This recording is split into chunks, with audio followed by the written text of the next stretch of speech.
Hello नमस्कार दोस्तों, कैसे आप सब। मेरा नाम है दीपक विश्वकर्मा और आप देख रहे हैं dark legion horror stories YouTube channel. तो आज की जो ये वीडियो है वो एक लॉन्ग स्टोरी है और ये कोलैबोरेशन है Harry Scary Tales YouTube channel के साथ। तो मैं उम्मीद करता हूँ ये वीडियो आपको पसंद आएगी, तो चैनल को सब्सक्राइब करना ना भूलें और साथ ही साथ वीडियो को लाइक कर दें। तो इन्जॉय करिए।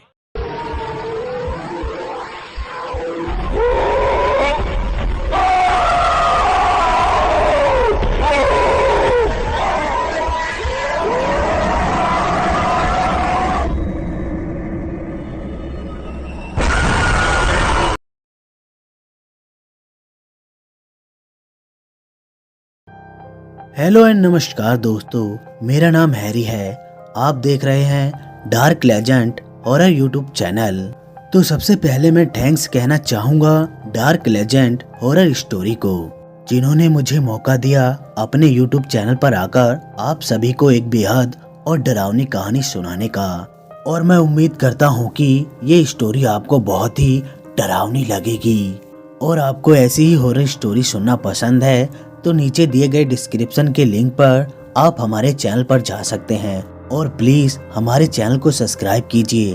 तो चलिए दोस्तों, कहानी को शुरू करते हैं। मसूरी में एक एकांत पहाड़ी पर बसा एक आलीशान घर। रात का वक्त था। एक लड़की घबराई हुई अपने बैग में सामान भर रही थी कि अचानक से लाइट जलने बुझने शुरू हो गई। उस लड़की ने घबराकर लाइट को देखा।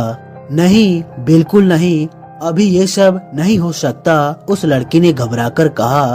और फिर जो भी सामान वो तब तक रख पाई थी, बस उसी सामान को लेकर अपने कमरे से निकल गई। जैसे ही वो कमरे से बाहर निकली, वैसे ही लाइट चली गई और सब तरफ बिल्कुल अंधेरा छा गया। उस लड़की ने जल्दी से अपने कपकपाते हाथों से टॉर्च जलाई और नीचे जाने के लिए सीढ़ियों की ओर तरफ बढ़ने लगी। उसने पहली सीढ़ी पर कदम रखा ही था कि उसने नीचे बैठी हुई एक औरत को देखा, जिसके सफेद बाल हर तरफ लहरा रहे थे। कौन हो तुम? क्या चाहती हो मुझसे? उस लड़की ने लगभग रोते हुए कहा। उस औरत ने कुछ नहीं कहा, बस ऐसे ही उल्टे कदम सीढ़ियों से उस लड़की की तरफ बढ़ने लगी। वो लड़की घबराकर पीछे हट गई और अचानक ही वो औरत गायब हो गई। वो लड़की घबराकर सब तरफ देखने लगी। तभी उस लड़की की नजर दूर अंधेरे गलियारे पर पड़ी, जहाँ पर कोई बैठा हुआ रो रहा था। कौन है? उस लड़की ने रोते हुए कहा। तो वो जो कोई भी था बिल्कुल चुप होकर खड़ा हो गया। इतने अंधेरे में भी उसकी आंख लाइट की तरह चमक रही थी। उस लड़की ने उस पर टॉर्च से रोशनी करना चाहा तो टॉर्च भी थोड़ी देर जल बुझकर बंद हो गई। वो साया धीरे धीरे अंधेरे में उसकी तरफ बढ़ने लगा। उसके चलने से ऐसा महसूस हो रहा था जैसे वो लड़खड़ा सा रहा हो। उस लड़की ने जल्दी से उतरने के लिए सीढ़ियों की तरफ रुख किया तो वो औरत उसे फिर से सीढ़ियों से उसकी ओर आती हुई दिखाई दी। वो लड़की घबराकर बालकनी की तरफ आ गई। उसने एक बार नीचे झांका और अपना सामान नीचे फेंक दिया। फिर उसने एक बार पीछे मुड़कर देखा और खुद भी नीचे कूद गई। लेकिन इससे पहले कि वो नीचे गिर पाती, एक फंदा लहराता हुआ आया और उस लड़की के गले में कस गया। वो लड़की थोड़ी तड़पी और फिर कट की आवाज से उस लड़की की गर्दन टूट गई और उसकी लाश वहीं लटकी रह गई। सुबह को एक गाड़ी उस घर के पास आकर रुकी और उसमें से एक आदमी उतरा। वो फोन पर शायद किसी से बात कर रहा था। तभी उसकी नजर उस लटकी हुई लाश पर पड़ी और उसके हाथ से फोन नीचे जा गिरा। हे मेरे भगवान, ये मैं क्या देख रहा हूँ? उसने उस लाश को देखते हुए कहा। तभी लाश ने एक झटका सा लिया और फिर वो लाश जमीन पर आ गिरी। ये देखकर उस आदमी ने एक चीख मारी और फिर जल्दी से गाड़ी में बैठकर वहाँ से निकल गया। 25 साल बाद एक नुमाइश जिसमें एक नीलामी हो रही थी। आइए आइए जरा देखिए इस घर को। मसूरी में एक पहाड़ी पर बसा ये आलीशान घर नीलामी के लिए तैयार है, जिसकी नीलामी बस 30 लाख रुपए से शुरू है। तो लगाइए दिल खोलकर बोली लगाइए। नीलामी करने वाले ने उस घर की एक बड़ी सी तस्वीर दिखाते हुए कहा। 25 लाख रुपए, एक आदमी ने बोली लगाई। 30 लाख रुपए, दूसरे आदमी ने कहा। 50 लाख रुपए, तीसरे आदमी ने बोली लगाते हुए कहा। 50 लाख तो कोई है और जो इससे ऊपर की बोली लगा सके? उस नीलामी करने वाले ने पूछा। कोई कुछ नहीं बोला। ठीक है तो मैं गिनती शुरू करता हूँ। 1, 2, 80 लाख रुपए। एक आदमी ने बोली लगाई तो सब लोग उस आदमी को देखने लगे। 80 लाख तो कोई है जो 80 लाख से ऊपर की बोली लगाए?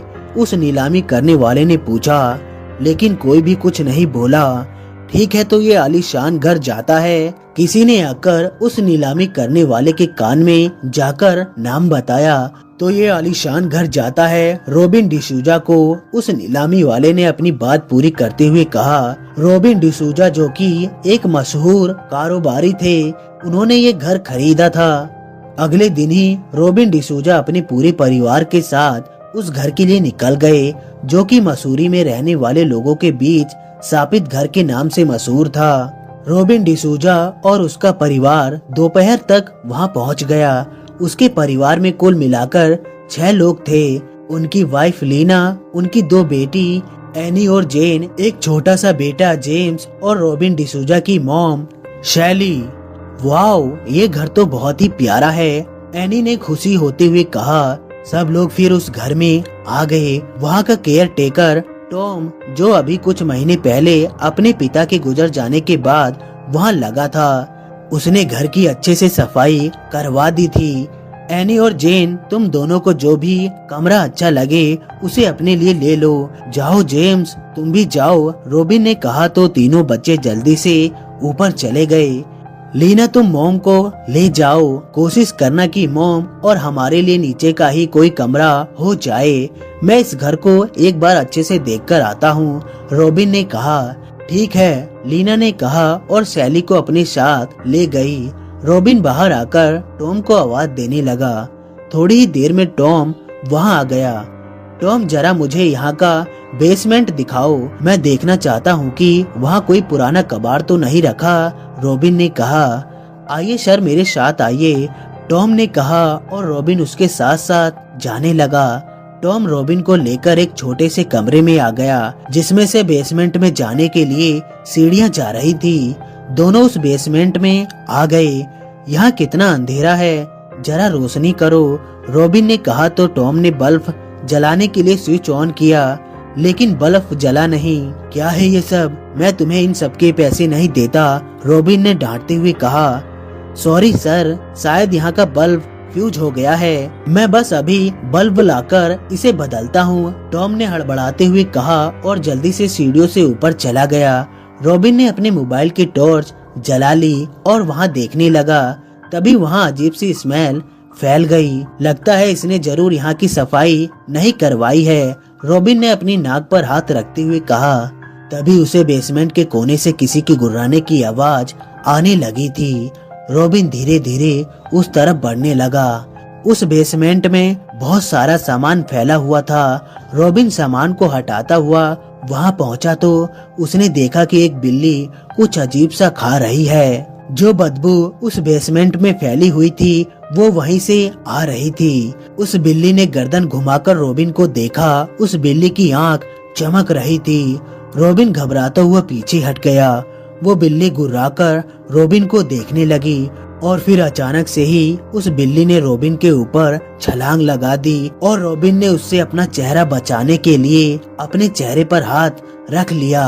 सर, आप वहाँ क्या कर रहे हैं? टॉम ने आवाज दी तो रॉबिन ने अपने चेहरे से हाथ हटाकर देखा तो वहाँ बल्ब की रोशनी हो गई थी। वहाँ स्मेल भी नहीं आ रही थी। वो बिल्ली कहाँ गई जो यहाँ पर थी? रॉबिन ने पूछा। सर, जब मैं यहाँ आया तो यहाँ कोई बिल्ली नहीं थी, टॉम ने कहा। शायद भाग गई होगी, रॉबिन ने कहा और फिर उस बेसमेंट को अच्छे से देखने लगा। यहाँ इतना सारा सामान कैसे? टॉम, मैंने तुमसे कहा था कि मुझे पुराना कोई भी सामान यहाँ नहीं चाहिए, फिर ये सब सामान यहाँ क्या कर रहा है? रॉबिन ने नाराज होते हुए पूछा। सर, इस घर की सफाई में इतना ज्यादा वक्त लग गया था कि मुझे जल्दीबाजी में सारा सामान यहाँ शिफ्ट करवाना पड़ा। बस मुझे कुछ वक्त दे दीजिए, मैं इसे जल्दी से जल्दी हटवा दूंगा, टॉम ने रिक्वेस्ट करते हुए कहा। रॉबिन ने कुछ नहीं कहा। वो उन सामानों को देखने लगा। उनमें से कुछ सामान कीमती लग रहे थे। अभी रुक जाओ टॉम, मैं तुम्हें बाद में बताऊंगा कि इस सामान का क्या करना है, रॉबिन ने कहा। ठीक है सर, टॉम ने कहा। फिर रॉबिन वापस ऊपर आ गया। लीना किचन में कुछ काम कर रही थी। रॉबिन किचन में आ गया। लीना, मुझे कुछ जरूरी काम से जाना है, मैं शाम को तुमसे मिलता हूँ। और सुनो बच्चों को नीचे बेसमेंट में मत जाने देना, वहाँ बहुत सारा सामान फैला हुआ है। वैसे तुम वहाँ जाकर देख सकती हो, वहाँ कुछ सामान ऐसा लग रहा है जैसे बहुत कीमती हो, रॉबिन ने कहा। ठीक है रॉबिन, मैं देख लूंगी, लीना ने अपने काम में लगे हुए कहा। रॉबिन ने अपना सिर हल्के से हिलाया और फिर चला गया। किचन का काम निपटाकर लीना बच्चों को देखने के लिए जाने लगी कि तभी उसे कमरे में से कुछ आवाज आई। लीना आवाज सुनकर वहां रुक गई और उस कमरे में घुस गई। ये कमरा तो बेसमेंट में जाता है, रॉबिन ने भी मुझसे बेसमेंट में सामान देखने के लिए कहा था, लीना ने कहा और फिर बेसमेंट में जाने के लिए सीढ़ियों से उतरने लगी। बेसमेंट में पहुंचकर लीना ने स्विच ऑन करके रोशनी की और बेसमेंट का सामान देखने लगी। रॉबिन सही कह रहा था, यहाँ तो बहुत सारा सामान है, लीना ने कहा और फिर सामान देखने लगी। लीना ने सामने रखे एक रेडियो उठाया तो एकदम से उसका दिल धक से हो गया।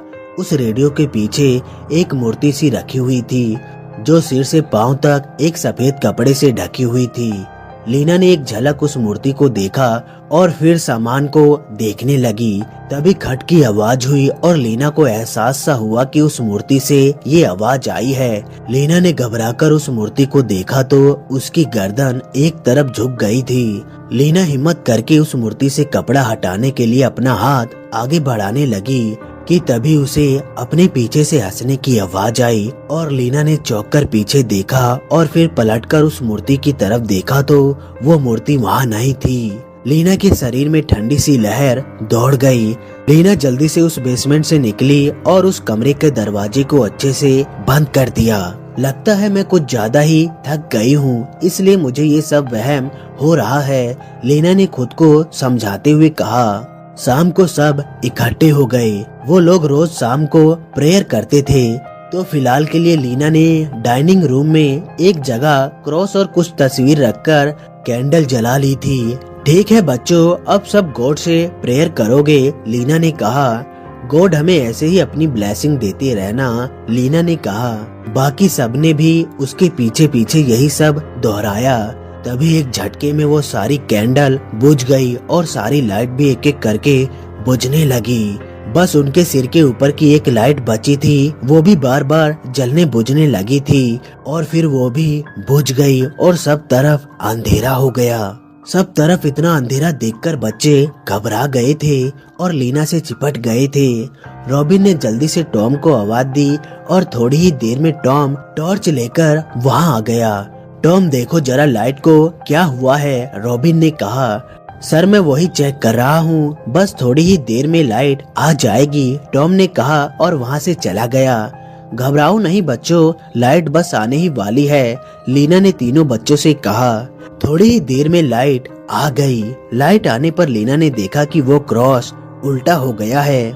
रॉबिन वो क्रॉस, लीना ने घबराकर इशारा करके कहा। और लगता है कि इसकी कील निकल गई है, इसलिए ये ऐसा हो गया है, फिक्र ना करो, मैं इसे अभी ठीक करवा देता हूँ, रॉबिन ने कहा। लेकिन लीना के दिल में एक डर बैठ गया था। रात को रॉबिन और लीना अपने कमरे में थे। रॉबिन, मुझे लगता है कि इस घर में जरूर कुछ न कुछ अजीब है। आज मैं नीचे बेसमेंट में भी गई थी तो वहाँ भी मुझे कुछ अजीब सा महसूस हुआ था, लीना ने रॉबिन को बताया। यहाँ ऐसा कुछ नहीं है, जब हम पहली बार ऐसे खाली घर में जाते हैं तो ऐसा महसूस होता है। वैसे फिक्र ना करो, 2-4 दिन में जब तुम्हें घर में रहने की आदत पड़ जाएगी तो सब ठीक लगेगा, रॉबिन ने समझाते हुए कहा। लेकिन लीना कुछ कहना चाह रही थी कि तभी रॉबिन का फोन बजने लगा। रॉबिन फोन को सुनता हुआ कमरे से बाहर निकल गया। लीना अलमारी के अंदर कपड़े को रख रही थी कि तभी उसे अपने कमरे की खिड़की पर कुछ आहट सी लगी और लीना खिड़की के पास आकर देखने लगी, वहाँ कुछ नहीं था। लीना ने फिर खिड़की को खोला और देखने लगी, लेकिन वहाँ भी कुछ नहीं था। लीना ने अपने सिर पर हाथ मारा और फिर खिड़की को बंद करने लगी। तभी उसकी नजर खिड़की में लगे शीशे पर पड़ी, जहाँ से उसका बिस्तर साफ दिखाई दे रहा था। एक सफेद चादर ओढ़े वहाँ कोई बैठा था। लीना घबराकर उसे देखने लगी। उस चादर के अंदर से ही किसी ने गर्दन घुमाकर लीना की तरफ देखा और फिर उठकर धीरे धीरे कमरे से बाहर निकल गया। लीना भी जल्दी से उसके पीछे पीछे कमरे से बाहर आ गई, लेकिन वहाँ पर कोई नहीं था। लीना ने थोड़ा आगे जाकर देखा, लेकिन उसे कोई भी सफेद चादर में नहीं दिखाई दिया। लीना फिर वापस लौटने के लिए पलटी की वही सफेद चादर ओढ़े कोई उसके सामने खड़ा था। यहाँ से चले जाओ, उस सफेद चादर वाले ने भारी आवाज में कहा। लीना ने हिम्मत करके उसकी चादर खींच ली, लेकिन चादर के नीचे कोई भी नहीं था। लीना ये देखकर चीखने लगी। उसकी चीख सुनकर रॉबिन वहाँ भागता हुआ आया। क्या हुआ है तुम्हें लीना, तुम चीख क्यों रही थी? रॉबिन ने पूछा। वो चादर के नीचे कोई भी नहीं था, लीना ने घबराते हुए कहा। चादर? कौन सी चादर? रॉबिन ने हैरानी से पूछा। ये मेरे हाथ में जो है। लीना ने अपना हाथ आगे किया तो उसमें कुछ भी नहीं था।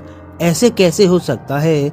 वो चादर मेरे हाथ में ही थी जब मैंने उसे उतारा था। लीना ये कहकर और भी ज्यादा घबराने लगी। रॉबिन ने उसे अपने गले से लगा लिया। जस्ट रिलैक्स, जो भी हुआ है उसे भूल जाओ। मुझे लगता है कि तुम्हें अपनी दवाई फिर से शुरू कर देनी चाहिए, रॉबिन ने कहा। रॉबिन की बात सुनकर लीना पीछे हट गई। रॉबिन, आपको लगता है कि मुझे फिर से पागलपन के दौरे पड़ने लगे हैं? लीना ने पूछा। लीना, तुम मेरी बातों को गलत समझ रही हो। मेरे कहने का ये मतलब बिल्कुल भी नहीं था। अब चलो अंदर चलते हैं, रॉबिन ने कहा और लीना का हाथ पकड़कर अंदर ले गया। अगले दिन उन लोगों का कुत्ता जेफ भी वहाँ आ गया। तीनों बच्चे स्कूल गए हुए थे। लीना की तबीयत ठीक नहीं थी, तो रॉबिन घर से ही सारा काम कर रहा था। रॉबिन नीचे एक कमरे में, जिसे उसने अपने ऑफिस बना रखा था, उसमें बैठा हुआ काम निपटा रहा था। जेफ उसी के पास बैठा हुआ था। अचानक से जेफ ने कमरे से बाहर देखकर भौंकना शुरू कर दिया। रॉबिन ने अपनी चेयर पर बैठे हुए बाहर की तरफ देखा तो वहाँ कोई नहीं था। जेफ, क्या हुआ? कोई नहीं है बाहर, रॉबिन ने कहा। लेकिन जेफ उठा और कमरे के दरवाजे पर पहुंचकर भौंकना शुरू कर दिया। रॉबिन अपनी चेयर से उठकर कमरे से बाहर झांकने लगा, लेकिन वहाँ कोई भी नहीं था। जेफ फिर जल्दी से भागता हुआ उसी कमरे में घुस गया, जिसके अंदर से वो बेसमेंट जा रहा था। रॉबिन भी जल्दी से जेफ के पीछे पीछे उसी कमरे में आ गया। जेफ के भौंकने की आवाज उसी बेसमेंट में से आ रही थी। रॉबिन धीरे धीरे सीढ़ियों से उतरकर उस बेसमेंट में जाने लगा। रॉबिन ने बेसमेंट में आकर देखा तो जेफ एक दीवार पर भौंके जा रहा था और साथ में अपने पंजे से दीवार पर खरोंच मार रहा था। रॉबिन की नजर उस दीवार पर पड़ी, जो कि एक कच्ची दीवार थी। अजीब बात है, बाकी दीवार सब ठीक बनी हुई है, लेकिन ये दीवार ही ऐसी क्यों है? रॉबिन ने खुद से पूछा और फिर जेफ की चैन पकड़कर वहाँ से ले जाने लगा। जेफ, चलो यहाँ से, रॉबिन ने जेफ की चैन खींचते हुए कहा। जेफ ने अपनी गर्दन घुमाकर रॉबिन को देखा। जेफ की आंख चमक रही थी। वो रॉबिन की तरफ गुर्राता हुआ बढ़ने लगा। रॉबिन के हाथ से जेफ की चैन छूट गई और वो धीरे धीरे पीछे हटने लगा। जेफ भी उसकी तरफ बढ़ने लगा। उसके दांत इस वक्त बहुत भयानक लग रहे थे। रॉबिन फिर तेजी से सीढ़ियों की तरफ भागा और जेफ भौंकता हुआ रॉबिन का पीछा करने लगा। रॉबिन ने जल्दी से उस कमरे से निकलकर उसका दरवाजा अच्छे से बंद कर दिया और हांफने लगा। अंदर से जेफ के भौंकने और दरवाजे को खरोचने की आवाज आ रही थी, जो थोड़ी ही देर में आनी बंद हो गई। रॉबिन ने फिर हिम्मत करके दरवाजा खोला तो जेफ अपनी पूंछ हिलाता हुआ चुपचाप बाहर आ गया। वो अब बिल्कुल ठीक नजर आ रहा था। अजीब बात है, रॉबिन ने खुद से कहा और फिर जेफ उस कमरे की तरफ देखता हुआ वापस कमरे में आकर काम करने लगा। अगले दिन लीना की तबीयत काफी बेहतरीन लग रही थी। वो अपने कमरे से उठकर नीचे आ गई। रॉबिन नीचे ही था। उसने लीना को देखा तो उसके पास आ गया। लीना, अब तुम्हें कैसा लग रहा है? रॉबिन ने पूछा। अब काफी बेहतर लग रहा है, लीना ने हल्की सी मुस्कुराहट के साथ कहा। मुझे मार्केट में कुछ काम है तो वहाँ जा रहा हूँ। अगर तुम चाहो तो मेरे साथ चल सकती हो। वहाँ घूमोगी तो तुम्हें काफी अच्छा महसूस होगा, रॉबिन ने कहा। हाँ, मैं भी चाहती थी कि यहाँ की मार्केट में घूम कर आऊँ। आप बस 2 मिनट रुकिए, मैं अभी तैयार होकर आती हूँ, लीना ने कहा और तैयार होने के लिए चली गई। लीना थोड़ी ही देर में तैयार होकर नीचे आ गई और फिर वो दोनों मार्केट के लिए निकल गए। रॉबिन को कुछ काम था तो वो लीना को मार्केट में छोड़कर एक होटल में चला गया। लीना इतने मार्केट में घूमने लगी और घूमते हुए उसकी नजर एक पुरानी हैंडीक्राफ्ट की दुकान पर पड़ी और वो उस दुकान के अंदर आ गई। वहाँ तरह तरह के अच्छे सामान थे, लेकिन वहाँ कोई दिखाई नहीं दे रहा था। उस दुकान में घूमते घूमते लीना की नजर वहाँ रखी वैसे ही एक मूर्ति के ऊपर पड़ी जैसे उसने अपने घर के बेसमेंट में देखी थी। लीना उस मूर्ति को देखकर घबरा सी गई और वहाँ से जाने के लिए पीछे मुड़ी ही थी कि उसके सामने एक आदमी आ गया। गुड मॉर्निंग, मेरा नाम एडवर्ड है, मैं इस दुकान का मालिक हूँ। बताइए मैं आपकी किस तरह से मदद कर सकता हूँ? उस आदमी ने पूछा। उस आदमी को देखकर लीना की घबराहट थोड़ी कम हुई। क्या मुझे एक गिलास पानी मिल सकता है? लीना ने अपने सूखते हुए गले से पूछा। हाँ बिल्कुल, आप वहाँ बैठिए, मैं पानी लेकर आता हूँ, एडवर्ड ने सीट की तरफ इशारा करके कहा। लीना सीट पर आकर बैठ गई। थोड़ी ही देर में वो एडवर्ड लीना के लिए पानी ले आया। लीना ने एक ही सांस में पानी का गिलास खाली कर दिया। थैंक यू, लीना ने कहा। एडवर्ड लीना के चेहरे को गौर से देखने लगा। आप मुझे कुछ ठीक नहीं लग रही हैं, आपकी तबीयत तो ठीक है ना? एडवर्ड ने पूछा। हाँ मैं ठीक हूँ। वैसे आप ये बता सकते हैं कि वो मूर्ति आपके पास कहाँ से आई? लीना ने उस मूर्ति की तरफ इशारा करके पूछा। इसके पीछे एक लंबी कहानी है। वैसे आपने उस मूर्ति के बारे में क्यों पूछा? एडवर्ड ने पूछा। क्योंकि ऐसी ही एक मूर्ति मैंने अपने घर के बेसमेंट में देखी थी, लीना ने जवाब दिया। लीना की बात सुनकर एडवर्ड चौंक पड़ा। आप रहती कहाँ पर हैं? एडवर्ड ने पूछा। यहाँ से बाहर जो अकेली पहाड़ी है उस पर जो घर बना है वो हमारा ही है, लीना ने बताया। ओ, मुझे समझ जाना चाहिए था, एडवर्ड ने गहरी सांस लेकर कहा। आपकी बातों से ऐसा लग रहा है जैसे कि आपको उस घर के बारे में अच्छे से जानते हैं, लीना ने कहा। ऐसा ही कुछ समझ लीजिए। मुझे तो छोड़िए, आप पूरी मंसूरी में उस घर के बारे में सुन सकती हैं। लोग उस घर को शापित घर कहते हैं, एडवर्ड ने बताया। एडवर्ड की बात सुनकर लीना के चेहरे पर आतंक सा छा गया। ये आप क्या कह रहे हैं? लीना ने घबराकर कहा। माफ कीजिएगा, मेरा आपको डराने का कोई मकसद नहीं था, लेकिन वो घर है ही ऐसा। आपको वो घर छोड़ देना चाहिए, लेकिन शायद नहीं, अब वहाँ से जाने का कोई फायदा नहीं, एडवर्ड ने सोचकर कहा। लीना उठ खड़ी हुई। मुझे अब चलना चाहिए, लीना ने कहा। ये मेरा कार्ड है, अगर मेरी कभी भी जरूरत पड़े तो मुझे जरूर फोन करना, एडवर्ड ने लीना को अपना कार्ड देते हुए कहा। लीना ने वो कार्ड ऐसे ही अपनी पर्स में रख लिया और उस दुकान से निकल गई। लीना के जाते ही एडवर्ड ने अपनी अलमारी से जल निकालकर दरवाजे पर छिड़का और फिर उस मूर्ति पर छिड़ककर काले कपड़े से ढककर उसे बक्से में बंद करके रख दिया।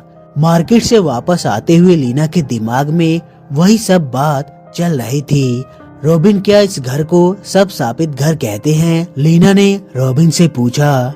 क्या तुम्हारा दिमाग खराब हो गया है? तुम्हारे दिमाग में ये सब बात डालता कौन है? ये सब बात बच्चों के सामने करने की जरूरत नहीं है, रॉबिन ने नाराज होते हुए कहा। लीना ने फिर कुछ नहीं कहा। घर पहुंचकर लीना गाड़ी से उतरी और उसकी सबसे पहली नजर घर पर ही पड़ी। शापित घर, लीना के मुंह से निकला। तभी उसकी नजर ऊपर वाली खिड़की पर पड़ी जहाँ से कोई लीना को घूर रहा था। लीना जल्दी से घर के अंदर आकर फिर उस कमरे में आ गई, लेकिन वहाँ कोई भी नहीं था। ये सब क्या हो रहा है? लीना ने परेशान होकर अपने सिर पर हाथ मारते हुए कहा।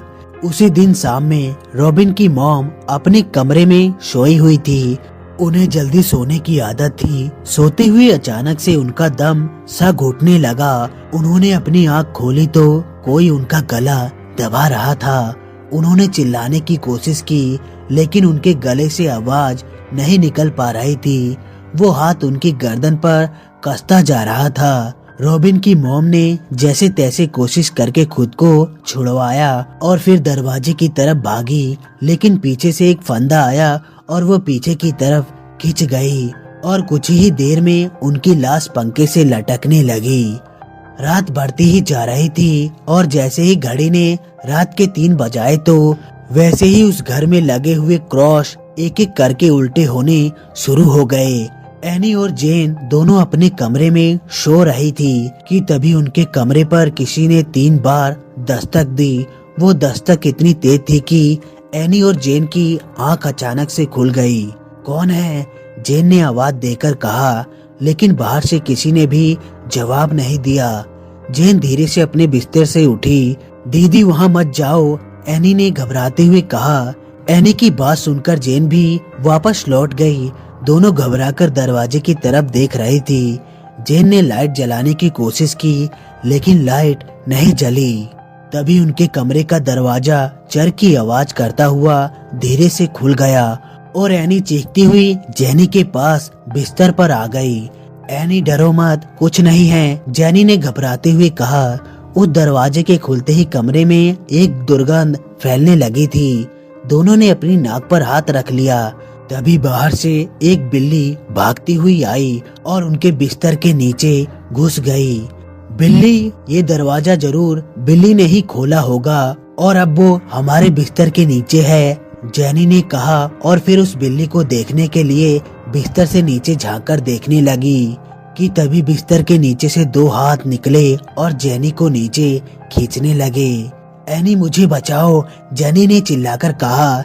एनी ने हिम्मत की और जेनी के पैर पकड़कर अपनी तरफ खींचने लगी।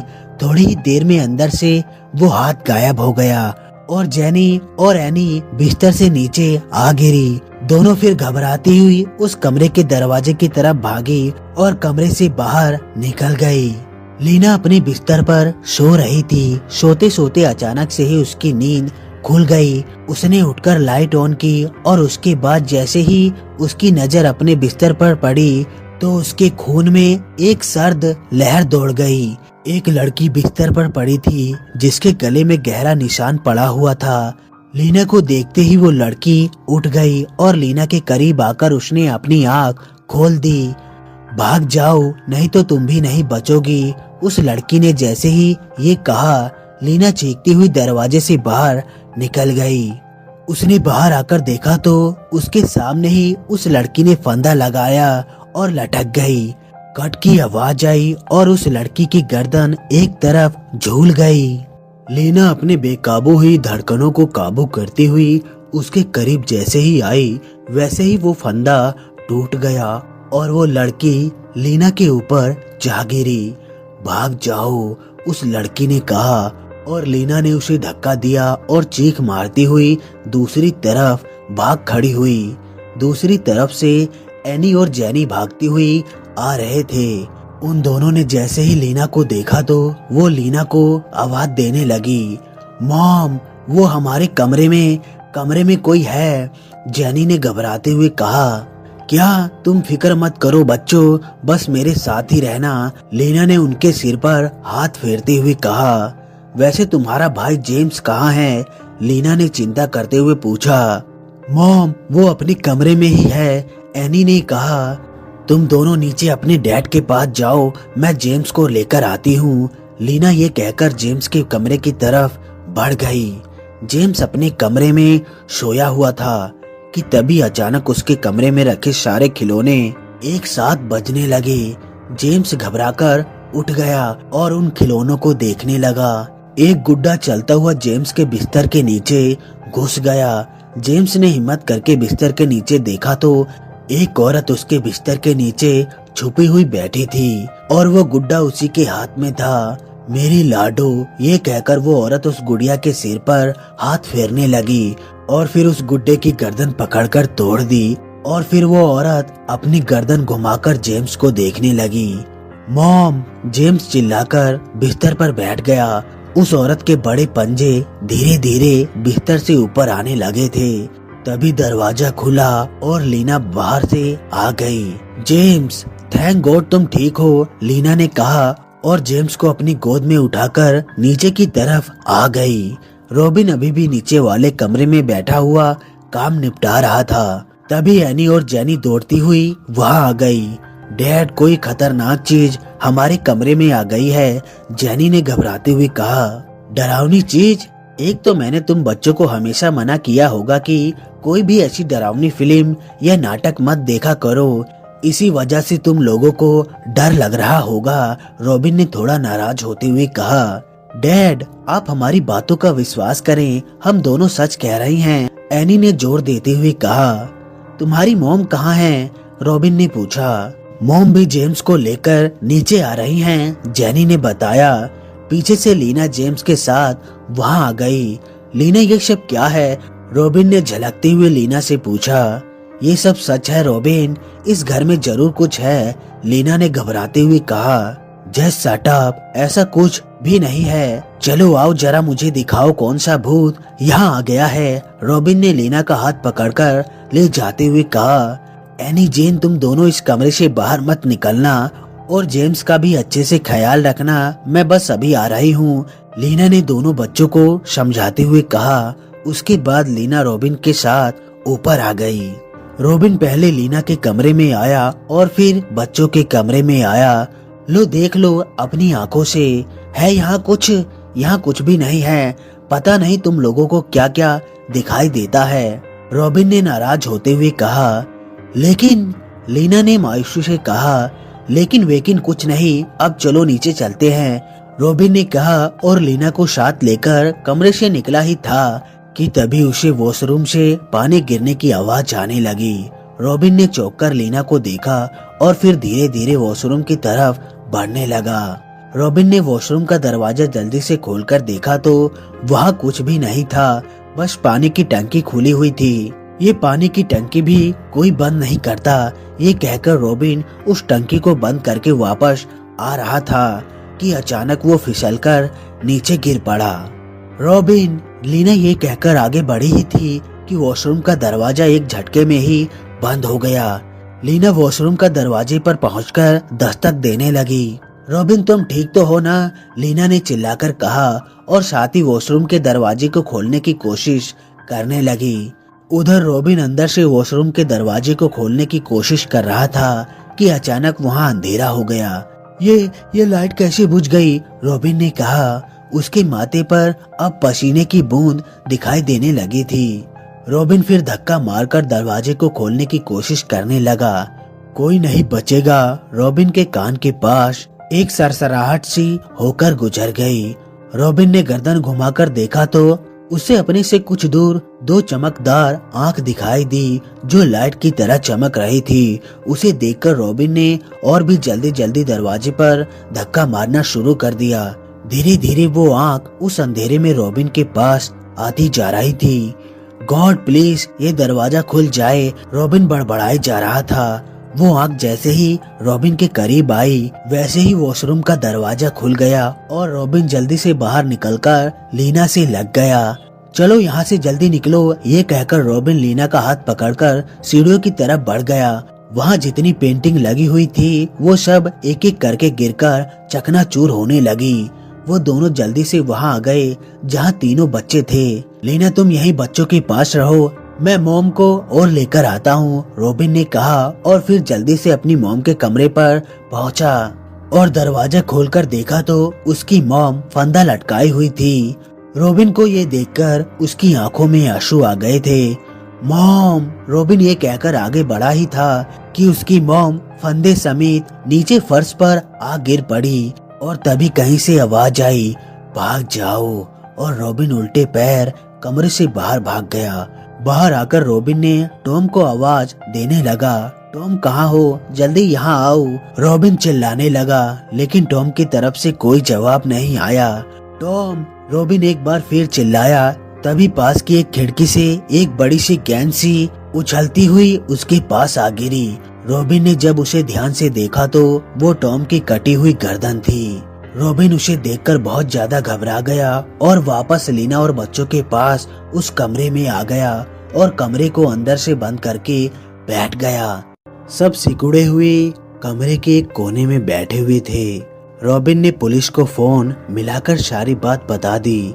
फिक्र करने की कोई बात नहीं है, बहुत जल्दी पुलिस यहाँ आ जाएगी, रॉबिन ने लीना को दिलासा देते हुए कहा। तभी उनके कमरे के दरवाजे पर एक जोरदार वार हुआ। लगता था जैसे कोई दरवाजे पर हथौड़ा मार रहा हो। सब और भी ज्यादा घबरा गए थे। तभी दरवाजे पर एक वार और हुआ और दरवाजे की लकड़ी का एक छोटा सा टुकड़ा टूटकर गिर पड़ा और रॉबिन ने उसमें से वो चमकदार कुल्हाड़ी देखी तो उसके रोंगटे खड़े हो गए। गॉड, हमारी मदद करो, रॉबिन ने लगभग रोते हुए कहा। घड़ी ने तभी सुबह के 4 बजाने का घंटा बजाया और अचानक उस दरवाजे पर होने वाली आवाज शांत हो गई, लेकिन फिर भी किसी की हिम्मत नहीं हुई दरवाजे को खोलने की। सुबह की सूरज की रोशनी जब धीरे धीरे कमरे में दाखिल हुई तो रॉबिन ने हिम्मत करके कमरे का दरवाजा खोलकर देखा तो वहाँ की हालत देखकर उसे खौफ सा होने लगा था। वहाँ की हर एक चीज बिखरी हुई पड़ी थी, कुछ भी ऐसा नहीं था जो कि सही सलामत हो। तभी रॉबिन को अपनी मॉम की याद आ गई और वो भागकर उनके कमरे की तरफ गया और उसने कमरा खोलकर देखा तो वहाँ कोई नहीं था। मॉम की बॉडी तो मैंने कल अपनी आंखों से देखी थी, अब कहाँ गई वो, रॉबिन को हैरानी हो रही थी। कुछ सोचकर रॉबिन बाहर आया और उसने टॉम को ढूंढने लगा, लेकिन काफी तलाश करने के बाद भी टॉम का पता नहीं चल सका। रॉबिन वापस अंदर आ गया। लीना, हमें यहाँ से निकलना होगा, मैं पुलिस के आने का अब और इंतजार नहीं करूँगा, रॉबिन ने कहा। मॉम कहाँ पर हैं? लीना ने पूछा। मैंने रात मॉम और टॉम दोनों की ही लाश देखी थी, लेकिन अब मैंने हर जगह तलाश किया, लेकिन उन दोनों की लाश का कहीं पता नहीं है। ऊपर से रात से जेफ भी पता नहीं कहाँ चला गया है। यहाँ जरूर बहुत बड़ी गड़बड़ है। अब यहाँ एक पल भी रुकना खतरनाक हो सकता है, रॉबिन ने परेशान होकर कहा।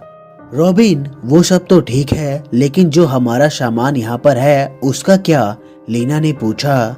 सब यही छोड़ दो, बाद में मैं सारा सामान वापस मंगवा लूंगा, अब चलो, रॉबिन ने कहा। सब फिर उस घर से बाहर निकल आए और गाड़ी में बैठकर वहां से निकल गए।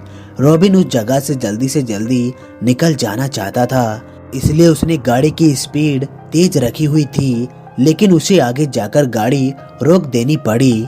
आगे एक बड़ा जाम लगा हुआ था। रॉबिन उस जाम को देखकर जल्दी से गाड़ी से उतरकर उसे देखने लगा। थोड़ा आगे जाकर रॉबिन ने पूछताछ की तो पता चला कि आगे लेड स्लाइड की वजह से 2-3 जगह से सड़क टूट गई है, जिसे खुलने में 2-3 दिन लग जाएंगे। रॉबिन ये सुनकर वापस अपनी गाड़ी में आकर बैठ गया। क्या हुआ रॉबिन, ये जाम कैसा है? लीना ने पूछा। लैंड स्लाइड, हमें वापस उसी घर में जाना होगा, रॉबिन ने कहा। नहीं, उस घर में बिल्कुल भी नहीं, लीना ने घबराते हुए कहा। लीना, समझने की कोशिश करो, हम 2-3 दिन यहाँ इस गाड़ी में नहीं रुक सकते, और बच्चों का क्या? रॉबिन ने समझाते हुए कहा। और जरा सोचो, इन 2-3 दिनों में वो घर हमें जिंदा छोड़ देगा? लीना ने पूछा। हम एक जगह इकट्ठे रहेंगे और कोई भी इधर उधर अकेले नहीं जाएगा। वैसे भी उस घर में वापस जाने के अलावा हमारे पास और कोई जगह भी नहीं है। यहाँ आसपास कोई होटल भी तो नहीं है, रॉबिन ने कहा। लेकिन, लीना ने कहा, लेकिन कुछ नहीं, मैं गाड़ी घर की तरफ मोड़ रहा हूँ, रॉबिन ने कहा और गाड़ी वापस घर की ओर मोड़ ली। घर पहुंचकर उन लोगों ने अपने और बच्चों के रहने का इंतजाम एक कमरे के अंदर कर लिया और जितने भी पवित्र चीज क्रॉस थे सब उन्होंने उसी कमरे में लगा दिए। दीदी, हम वापस घर आ गए, क्या ये घर हमें मार देगा? एनी ने डरते हुए जैनी से पूछा। ऐसा कुछ नहीं होगा, मॉम डैड हमारे साथ में हैं और फिर तुम इतनी बहादुर भी तो हो, जेनी ने समझाया। लीना ने अपने पर्स में से दवाई निकाल कर रखी थी कि एक कार्ड उसके पर्स से निकलकर नीचे फर्श पर जा गिरा। लीना ने नीचे झुककर उस कार्ड को देखा तो उसे एडवर्ड के बारे में याद आ गया। लीना उस कार्ड को जल्दी से रॉबिन के पास ले आई। रॉबिन देखो, ये कार्ड देखो, ये एडवर्ड का कार्ड है। ये वही है जिसकी दुकान पर मैं उस दिन गई थी। इसी ने बताया था कि ये घर शापित है। लीना ने कहा, तो तुम्हें लगता है कि ये हमारी मदद करेगा? रॉबिन ने पूछा। हाँ, मुझे लगता है कि ये हमारी मदद जरूर करेगा। लीना ने ये कहकर एडवर्ड को फोन लगा दिया। हेलो मिस्टर एडवर्ड बात कर रहे हैं? लीना ने पूछा। जी मैं कर रहा हूँ, आप कौन बात कर रही हैं? एडवर्ड ने पूछा। मैं लीना बात कर रही हूँ, उस दिन आपकी दुकान पर आई थी, वो शापित घर। लीना ने याद दिलाते हुए कहा। मिस लीना, मुझे सब याद है। आपने मुझे फोन किया है तो इसका जरूर यही मतलब है कि आप लोगों को मदद की जरूरत है। एडवर्ड ने कहा। आप सब जानते हैं, प्लीज हमारी मदद कीजिए। लीना ने कहा। मैं आपकी मदद करूंगा, लेकिन मुझे वहां आने से पहले कुछ तैयारी करनी होगी। मैं कल आप लोगों के पास आता हूँ। तब तक आप लोग एक जगह ही रहने की कोशिश करना। शाम होते ही खिड़की दरवाजे अच्छे से बंद कर लेना और रात को कोई भी आपको आवाज दे तो उसका जवाब मत देना। सब बातों को अच्छे से ध्यान रखना। एडवर्ड ने फोन काट दिया। जैसे जैसे शाम होने लगी वैसे वैसे उन लोगों के मन में एक डर सा बैठने लगा। रॉबिन ने अपनी गन भी अपने पास रख ली थी। रात में सभी गहरी नींद में थे। जेम्स की अचानक नींद खुल गई। दरवाजे के बाहर से जेफ के भौंकने की आवाज आ रही थी। जेम्स उठकर दरवाजे के पास आ गया। जेफ, क्या तुम बाहर हो? जेम्स ने धीरे से पूछा। जेफ बाहर से लगातार भौंके जा रहा था। रुको, मैं तुम्हें अंदर ले आता हूँ, जेम्स ने कहा और उस कमरे का दरवाजा खोलकर जेफ को देखने लगा। जेफ, तुम कहाँ हो? जेम्स ने आवाज लगाई। तभी उसकी नजर एक तरफ पड़ी जहाँ जेफ खड़ा था। उसकी आंख लाइट की तरह चमक रही थी और वो जेम्स को देखकर गुर्रा रहा था। जेम्स उसे देखकर घबराकर पीछे हटने लगा। तभी जेफ उसकी तरफ झपटा। मॉम, डैड, जेम्स चिल्लाकर उनकी तरफ भागा। लेकिन इतने में ही जेफ ने जेम्स का पैर अपने जबड़ों में भर लिया। जेम्स पूरी ताकत से चिल्लाया। जेम्स की चीख सुनकर रॉबिन की आंख खुल गई। वो जल्दी से अपनी गन लेकर बाहर आ गया और उसकी नजर जेफ पर पड़ी जो जेम्स का पैर पकड़कर खींच रहा था। रॉबिन ने जेफ पर गन से फायर कर दिया और जेफ एक तरफ गिरकर शांत हो गया। रॉबिन भागकर जेम्स के पास पहुंचा। पीछे से लीना भी वहां आ गई। जेम्स, तुम्हें कुछ नहीं होगा, लीना ने जेम्स का सिर सहलाते हुए कहा। तभी उसकी नजर जेम्स के पैर के जख्म पर पड़ी। रॉबिन, जाओ जल्दी से फर्स्ट एड बॉक्स ले आओ, लीना ने घबराते हुए कहा। रॉबिन जल्दी से फर्स्ट एड बॉक्स लेने के लिए चला गया। इतने में ही लीना को एक तेज धक्का लगा और वो दीवार से टकराकर बेहोश हो गई और जेम्स एक तरफ को घसीटता हुआ चला गया। लीना, जेम्स, रॉबिन चिल्लाया। रॉबिन भागकर जेम्स के पीछे भागा जो बेसमेंट की तरफ खींचता हुआ जा रहा था। रॉबिन जल्दी से बेसमेंट में पहुंचा तो जेम्स उस कच्ची दीवार से लगा हुआ खड़ा था। डैड, मुझे बचा लीजिए, जेम्स ने रोते हुए कहा और तभी उस दीवार में से दो हाथ निकले और जेम्स एक तेज चीख के साथ उस दीवार में समा गया। जेम्स! रॉबिन जल्दी से उस दीवार पर पहुंचा और वहां से एक रोड उठाकर उस दीवार पर मारता चला गया, लेकिन वो दीवार टस से मस नहीं हुई। जेम्स! रॉबिन ने रोते हुए कहा और उस दीवार से लगकर बैठ गया। रात भर रॉबिन उस दीवार से लगा हुआ बैठा रहा। उसकी आंख पथरा गई थी। सुबह को जब लीना को होश आया तो उसने देखा कि जेनी और एनी उससे लगकर सो रही थी। लीना उठ गई और उसके साथ ही जेनी और एनी की नींद भी टूट गई। रॉबिन और जेम्स कहाँ पर हैं? लीना ने सब तरफ देखते हुए पूछा तो जेनी ने लीना को सब बता दिया। लीना जल्दी से बेसमेंट की तरफ भाग गई। लीना ने बेसमेंट में जाकर देखा तो रॉबिन ऐसे ही दीवार से लगा हुआ सोने तक रहा था। रॉबिन, क्या हुआ तुम्हें? लीना ने पूछा। रॉबिन ऐसे ही चुप बैठा रहा। रॉबिन कुछ तो बोलो, ऐसे चुप क्यों बैठे हो? लीना ने रॉबिन को झिझोड़ते हुए पूछा। वो दीवार ने जेम्स को निगल लिया, रॉबिन ने कहा। क्या? जेम्स को दीवार ने निगल लिया? लेकिन ऐसे कैसे हो सकता है? लीना हैरानी से उस दीवार को देखने लगी। नहीं, मेरे जेम्स को कुछ नहीं हो सकता। मैं जेम्स को इस दीवार से बाहर जरूर निकालूंगी, लीना ने खुद से बड़बड़ाते हुए कहा और उस दीवार को तोड़ने के लिए कुछ देखने लगी। लीना, कोई फायदा नहीं होगा। मैंने इस दीवार को हर तरह से तोड़ने की कोशिश की, लेकिन ये दीवार नहीं टूट रही है। लगता है कि हमने जेम्स को हमेशा के लिए खो दिया है, रॉबिन ने अफसोस के साथ कहा। नहीं, बिल्कुल नहीं, ऐसा नहीं हो सकता। मेरे जेम्स को कुछ नहीं हो सकता।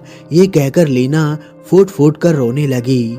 लीना, हिम्मत से काम लो, देखो सुबह भी हो गई है। वो एडवर्ड भी यहाँ आने वाला होगा। चलो, हमें ऊपर चलना चाहिए। ऊपर जेनी और एनी भी अकेली होंगी, रॉबिन ने कहा और लीना को जबरदस्ती ऊपर ले गया। वो दोनों ऊपर पहुँचे ही थे कि तभी दरवाजे की बेल बज गई। लगता है वो आ गया है, तुम यहीं रुको, मैं देख कर आता हूँ, रॉबिन ने लीना से कहा और दरवाजा खोलने के लिए चला गया। बाहर एडवर्ड ही था। आप एडवर्ड है ना? आइए अंदर आ जाइए, रॉबिन ने कहा तो एडवर्ड अंदर आ गया। उसके साथ एक लड़की और थी। हेलो एवरीवन, मैं एडवर्ड और ये मेरी साथी लीजा है, एडवर्ड ने अंदर आकर सबसे कहा। शीला, तुम्हें पता है कि क्या करना है? एडवर्ड ने कहा तो शीला ने अपनी गर्दन हिलाई और उस हॉल में जगह जगह पर क्रॉस लगा दिए और एक शीशे में कुछ जल था, उसे हर कोने में छिड़क दिया। ये आप लोग क्या कर रहे हैं? रॉबिन ने पूछा। आपकी और अपनी सुरक्षा का इंतजाम। हम यहाँ आ गए हैं तो यहाँ रहने वाली आत्मा कभी नहीं चाहेगी हम आप लोगों की मदद करें, एडवर्ड ने जवाब दिया। मेरा बेटा जेम्स नीचे बेसमेंट में है, ये कहकर लीना रोती हुई फर्श पर बैठ गई। ये सब सुनकर एडवर्ड ने रॉबिन की तरफ देखा तो रॉबिन ने उसे कल की सारी घटना सुना दी। क्या मैं वो बेसमेंट देख सकता हूँ? एडवर्ड ने पूछा। जी बिल्कुल, रॉबिन ने कहा और उन्हें अपनी साथ बेसमेंट में ले गया। एडवर्ड ने अपने गले में से क्रॉस का लॉकेट उतार लिया था और बुदबुदाता हुआ जा रहा था। रॉबिन एडवर्ड को उस बेसमेंट के दीवार के पास ले गया। यही वो दीवार है जहाँ से जेम्स दीवार में चला गया था। मैंने इस दीवार को तोड़ने की बहुत कोशिश की, लेकिन ये दीवार इतनी कमजोर होने के बावजूद टूटी नहीं है, रॉबिन ने परेशान होकर कहा। एडवर्ड बुदबुदाता हुआ उस दीवार के पास पहुंच गया और उसने जैसे ही उस दीवार पर हाथ रखा वैसे ही उसे तेज झटका लगा और वो दीवार से कुछ दूर जा गिरा। एडवर्ड, तुम ठीक तो हो ना? रॉबिन ने एडवर्ड के पास आकर पूछा। हाँ, मैं ठीक हूँ। जो कुछ भी इस घर में हो रहा है वो सब इसी वजह से हो रहा है। इस दीवार के पीछे जरूर कुछ ऐसा है जो बहुत ही बुरा है। चलिए हम वापस ऊपर चलते हैं, एडवर्ड ने कहा। ठीक है, आइए चलिए यहाँ से, रॉबिन ने कहा। एडवर्ड की नजर उसी कपड़े से ढकी हुई मूर्ति पर पड़ी जो उसे ही घूर रही थी। एडवर्ड फिर जल्दी से ऊपर बढ़ गया। वो दोनों वापस ऊपर आ गए। जो कुछ भी है वो सब उस दीवार के पीछे छुपा हुआ है। आप लोग बस इतना जान लो कि यहाँ सिर्फ एक ही आत्मा नहीं है, बहुत सारी आत्मा हैं। मैं कुछ मंत्रों से उस दीवार को तोड़ने की कोशिश करूँगा, इसलिए बेसमेंट का दरवाजा अच्छे से बंद कर देना। आज की रात सबके लिए बहुत भारी होगी, इसलिए कोई भी इस हॉल से कहीं भी बाहर नहीं जाएगा, एडवर्ड ने समझाते हुए कहा। शीला ने एक बक्से से लकड़ी का बुरादा निकाल लिया और उस हॉल के कमरे के चारों तरफ बिखेर दिया। ये बहुत शक्तिशाली लकड़ी का बारूदा है, कोई भी इसके बाहर नहीं जाएगा। वो आत्मा कभी भी इसके अंदर नहीं आ पाएगी, लेकिन वो पूरी कोशिश करेगी तुम लोगों को इस घर से बाहर निकालने की, इसलिए अपनी आँख खुली रखना, एडवर्ड ने समझाते हुए कहा। एक बात और, ये आत्मा पहले लोगों को मानसिक तौर पर कमजोर करती हैं अगर आप लोग मानसिक तौर पर बहुत मजबूत हो तो ये जल्दी से आपका कुछ नहीं बिगाड़ पाएगी, इसलिए बिल्कुल भी घबराने की जरूरत नहीं है, एडवर्ड ने कहा। शाम होते के साथ ही सब हॉल के कमरे में एक जगह बैठ गए। एडवर्ड एक गोल घेरा बनाकर उसके अंदर बैठा हुआ कुछ बुदबुदा रहा था और उस घेरे के चारों तरफ मोमबत्तियां जल रही थी। घर में बहुत ज्यादा छुपा छुपाई थी और सभी की धड़कन बढ़ी हुई थी। लगता था जैसे कुछ होने वाला हो। तभी एनी उठ गई। एनी, तुम कहाँ जा रही हो? लीना ने पूछा। मम्मी, बस वहाँ से पानी पीकर आ रही हूँ, एनी ने कहा और हॉल के कोने में रखे टंकी से पानी लेने लगी। तभी उसे एक कमरे की ओट में खड़ा हुआ जेम्स दिखाई दिया। जेम्स, तुम? एनी ने पूछा। दीदी, मेरी मदद करो प्लीज, जेम्स ने कहा। एनी ने एक बार सबको देखा। जेम्स, आओ मेरे पास आ जाओ, ये कहकर एनी हॉल में से ही जेम्स को हाथ देने लगी, लेकिन जेम्स का हाथ उसके हाथ में नहीं आ रहा था। एनी ने और कोशिश की तो वो लड़खड़ाकर उस घेरे से बाहर जा गिरी। उसके गिरते के साथ ही वहाँ का फर्श टूट गया और वो चीखती हुई उस टूटे फर्श से नीचे जा गिरी। एनी, लीना चिल्लाई। एनी के गिरते के साथ ही वहाँ भूकंप सा आने लगा और वहाँ लगे हुए सारे क्रॉस उल्टे होने शुरू हो गए।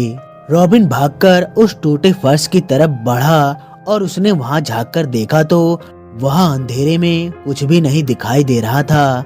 एनी, रॉबिन ने चिल्लाकर एनी को आवाज दी, लेकिन उसे कोई जवाब नहीं मिला। वो फर्श इतना चौड़ा नहीं था कि रॉबिन उसमें घुस पाता। वो उस लकड़ी के फर्श के बाकी तख्ते हटाने की कोशिश करने लगा, लेकिन बहुत कोशिश के बाद भी उन्हें हिला नहीं पाया। तुम जाओ लीना, जाकर एडवर्ड को उठाओ, मैं इतने इस फर्श को तोड़ने के लिए कुछ लाता हूँ, रॉबिन ये कहकर जल्दी से बाहर भाग गया। लीना तुरंत एडवर्ड की तरफ बढ़ गई, जो आंख बंद करके कुछ बुदबुदा रहा था। लीना जैसे ही एडवर्ड को उठाने के लिए आगे बढ़ी, वैसे ही लीजा ने लीना को रोक दिया। सर ने बोला था कि चाहे जो हो जाए, लेकिन उन्हें कोई नहीं उठाएगा, लीजा ने कहा। तुम देख नहीं रही हो, मेरी बेटी पता नहीं किस जगह गिर गई है, सारी चीज उल्टी फुल्टी हो गई है और तुम कह रही हो कि इन्हें उठाया नहीं जाए। आखिर तुम लोग यहाँ मेरी मदद के लिए ही तो आए हो, लीना ने हल्के से गुस्से से कहा। हाँ, तो हम मदद ही तो कर रहे हैं, अगर उन्हें उठा दिया तो ये आत्मा हम सभी पर हावी हो जाएंगी, लीजा ने समझाते हुए कहा। मेरी बेटी की जान खतरे में है, हमारी मदद करो, लीना ने गिड़गिड़ाते हुए कहा। मैं तुम्हारी मदद करूंगी, लीजा ने कहा। इतने में बाहर से रॉबिन आ गया। उसके हाथ में एक कुदाल थी, वो उससे फर्श को तोड़ने लगा। लीना और लीजा वहाँ आ गई। शायद मैं इसके अंदर जा सकती हूँ, लीजा ने कहा। ठीक है, तो मैं ये रस्सी पकड़ लेता हूँ और तुम नीचे पहुँचने की कोशिश करो, रॉबिन ने कहा। रॉबिन ने रस्सी पकड़ ली और लीजा नीचे उतरने की कोशिश करने लगी। लीजा रस्सी से धीरे धीरे नीचे उतर रही थी कि अचानक उसका हाथ फिसल गया और वो नीचे जा गिरी। लीजा, क्या तुम ठीक हो? रॉबिन ने चिल्लाकर कहा। हाँ, मैं ठीक हूँ, लीजा ने उठते हुए कहा। रॉबिन, लीजा और जेनी वहीं खड़े देखते रहे। एनी नीचे गिरकर थोड़ी देर के लिए होश खो बैठी थी।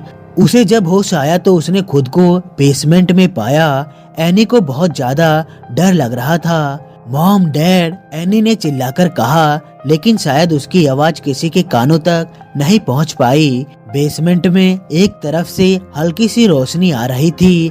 एनी धीरे धीरे चलती हुई उधर पहुंच गई। वहां उसे जेम्स दिखाई दिया। जेम्स, एनी ने आवाज दी। एनी की आवाज देते ही जेम्स वहां से भाग गया। जेम्स, रुक जाओ, एनी जेम्स के पीछे भागी। तभी उसने देखा कोई आदमी सिर से पैर तक सफेद कपड़ा ओढ़े हुए अपने घुटनों के बल बैठा हुआ कुछ कर रहा है। एनी ने जब आगे बढ़कर देखा तो जेम्स फर्श पर पड़ा था और वो आदमी चाकू से जेम्स पर लगातार वार पर वार किए जा रहा था। एनी ये देखकर चीख पड़ी। उसकी चीख सुनकर उस आदमी ने एनी की तरफ देखा। उसके चेहरे ढके होने के कारण एनी उसका चेहरा नहीं देख पाई। वो आदमी उठ गया और उसके हाथ में वही चाकू था। एनी पीछे हटकर चिल्लाती हुई वहां से भागने लगी। ऊपर रॉबिन को एनी के चिल्लाने की हल्की सी आवाज सुनाई पड़ी। ये आवाज तो एनी की है, रॉबिन ने कहा। रॉबिन ये कहकर इधर उधर भागकर आवाज को सुनने की कोशिश करने लगा। तभी उसे दोबारा एनी के चिल्लाने की आवाज आई। ये आवाज जरूर बेसमेंट से आ रही है। रॉबिन ये कहकर बेसमेंट की तरफ दौड़ पड़ा। उसके पीछे पीछे लीना और जेनी भी बेसमेंट की तरफ दौड़ पड़ी। एनी चिल्लाती हुई जा रही थी, तभी वो किसी से टकरा गई। ये लीजा थी। एनी, तुम इतना क्यों चिल्ला रही हो? सब ठीक तो है ना? लीजा ने पूछा। वो पीछे। एनी घबराहट की वजह से अपने शब्द पूरे नहीं कर पाई। लीजा ने उधर की तरफ देखा जहां पर एनी इशारा कर रही थी और उसने देखा कि एक आदमी हाथ में चाकू लिए उन्हीं की तरफ बढ़ता हुआ आ रहा था। चलो जल्दी सीढ़ियों की तरफ, लीजा ने एनी से कहा और वो दोनों भागते हुए जल्दी जल्दी सीढ़ियां चढ़ने लगी। लेकिन जब वो ऊपर पहुंचे तो उन्होंने देखा कि बेसमेंट से बाहर निकलने का दरवाजा लॉक था। उधर बाहर की तरफ से रॉबिन दरवाजे को खोलने की कोशिश में लगा हुआ था। ये दरवाजा खुल क्यों नहीं रहा है? रॉबिन ने बहुत परिश्रम करते हुए कहा और उस दरवाजे को धक्का देकर खोलने की कोशिश करने लगा।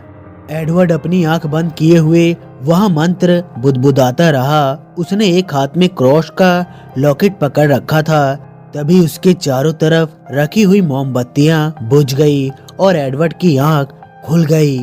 उसने चारों तरफ देखा तो वहाँ कोई नहीं था। ये अच्छा नहीं हुआ, एडवर्ड ने कहा। तभी उसकी नजर ऊपर पड़ी तो एक औरत उसके सिर के ऊपर फंदे से लटकी हुई थी।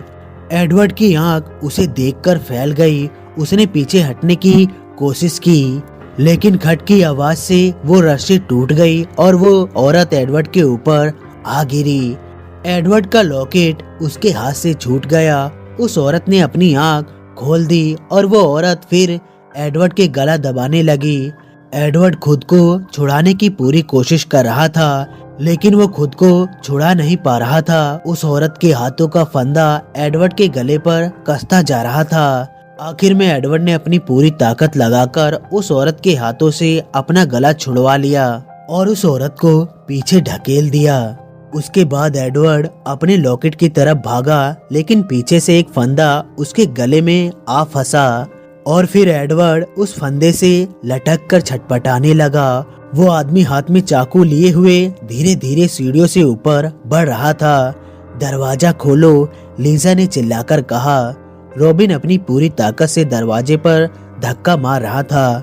तभी एक झटके से दरवाजा खुल गया और उन लोगों ने लीसा और एनी को बाहर खींच लिया और फिर रॉबिन ने जल्दी से उस दरवाजे को वापस बंद कर दिया। दरवाजे पर कुछ देर तक तेज आवाज होती रही और फिर सब शांत हो गया। वो लोग फिर वापस हॉल की तरफ भागे। हॉल में पहुंचने पर रॉबिन ने देखा कि एडवर्ड फंदे से लटका हुआ झूल रहा है। एडवर्ड, रॉबिन चिल्लाता हुआ एडवर्ड के पास आ गया और उसके पैरों को पकड़कर सहारा देने लगा। जल्दी से एडवर्ड की रस्सी तोड़ो, रॉबिन ने कहा।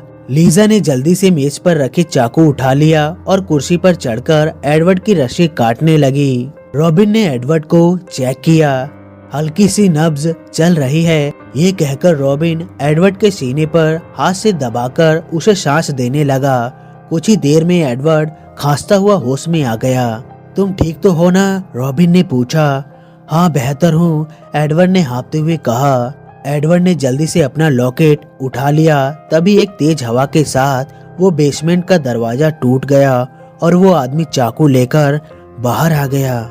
तुम सब पीछे हट जाओ, एडवर्ड ने कहा और आगे बढ़कर वो लॉकेट उस आदमी के माथे से छुआ दिया और वो आदमी चिल्लाता हुआ वापस बेसमेंट की तरफ भाग गया। एडवर्ड जल्दी से उस कमरे की तरफ पहुंच गया जहां से बेसमेंट का रास्ता जाता था और उसे अच्छे से बंद कर दिया और एक क्रॉस उस कमरे के दरवाजे पर लगा दिया और फिर वापस आ गया। ये कौन था? रॉबिन ने पूछा। सब बताऊंगा, लेकिन अभी मुझे जाना होगा।